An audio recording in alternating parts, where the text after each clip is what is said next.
তুমি বাম পাশেটা নিবে না ডান পাশেটা নিবে? আমি বাম পাশেটা নিব। এই নাও তোমার ফুটোওয়ালা প্যান্ট। আমি কিন্তু এক্ষুনি পানি ঢেলে দিলাম। আরে বাবারে আমি তো পুরোপুরি ভিজে গেলাম। ফাতিমা তুমি কোন পাশেটা নিবে? আমি ডান পাশেটা নিব। এই নাও তুমি একটা রিং পেয়েছো, এটা দিয়ে পানিগুলো আটকে রাখো। আরে আমিও তো পুরোপুরি ভিজে গেলাম। এটা কি হলো? তুমি কোন পাশেটা নিবে? আমি ডান পাশেটা নিব। তুমি একটা বালতি পেয়ে গেছো। আরে চাইনিজ তুইও তো ভিজে গিয়েছিস, তাহলে কি আমিও জিততে পারিনি? ডান দিক নাকি বাম দিক? ডান দিক। এই নাও তুমি একটা ছাতা পেয়ে গেছো, এত ছোট ছাতা। আরে আরে এটা কি হচ্ছে? আমি তো পুরোপুরি ভিজে গিয়েছি। ঈশা তুমি কোনটা নিবে? আমি বাম পাশেটা নিব।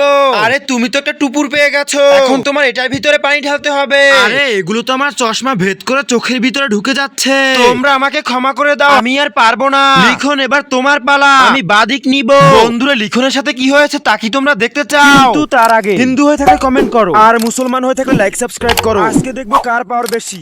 বন্ধুরা লিখন একটা কাগজ পেয়ে যায় আর সেটার ভিতরে মাথাটা লুকিয়ে ফেলে, তারপরেও পুরোপুরি ভিজে যায়।